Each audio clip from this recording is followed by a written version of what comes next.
Φίλες και φίλοι επαγγελματίες, στις εκλογές του επαγγελματικού επιμελητηρίου έχουμε την ευκαιρία να επιλέξουμε μια ισχυρή ηγεσία που θα μας στηρίξει σε κάθε βήμα.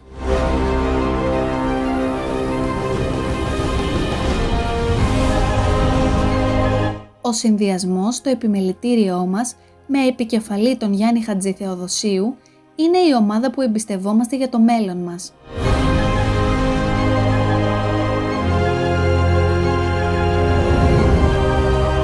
Ο Γιάννης Χατζηθεοδοσίου, ένας άνθρωπος με όραμα και πολύχρονη εμπειρία, έχει αποδείξει πως είναι δίπλα σε κάθε επαγγελματία.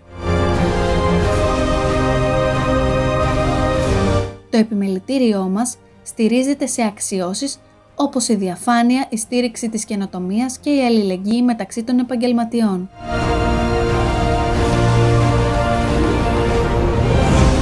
Στηρίξτε την προσπάθεια που αξίζει.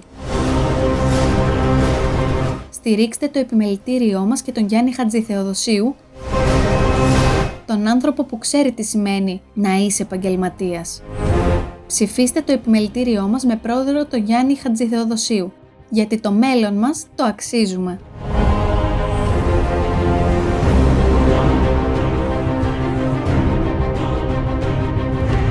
Λέει η κυβέρνηση ότι από το σύνολο των 750.000 μικρομεσαίων θα εισπράξει 550 εκατομμύρια ευρώ. Θέλω εδώ να αντιπαρατεθώ με το εξής. Ο διοικητής της Τράπεζας της Ελλάδος είπε ότι το μαύρο χρήμα στην Ελλάδα είναι 40 δις. Αυτό αναλογεί σε απολεσθέντα φόρο, σε φορολογία που χάνεται από την πολιτεία, 10 δις. Το ερώτημα είναι γιατί ασχολείστε με το 5% και όχι με το 95%.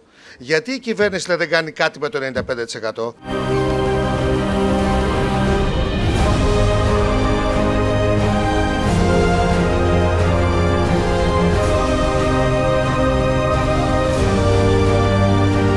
Την ίδια στιγμή στη φορολογία, ενώ προσπαθείς και οδηγείς στα άκρα, μειώνοντας με βάση το σχέδιο Πισαρίδη κατά 50% τη μικρομεσαία τάξη, γιατί αυτό είναι το τέλος της ιστορίας, εκεί παλεύει και δεν είναι το ενδιαφέρον τα 550 εκατομμύρια, για 12η χρονιά οι 4 τιμικές τράπεζες δεν φορολογούνται, είναι στον αναβαλώμενο φόρο. Οι ίδιες οι τράπεζες δηλώνουν 5 δισεκατομμύρια κέρδη.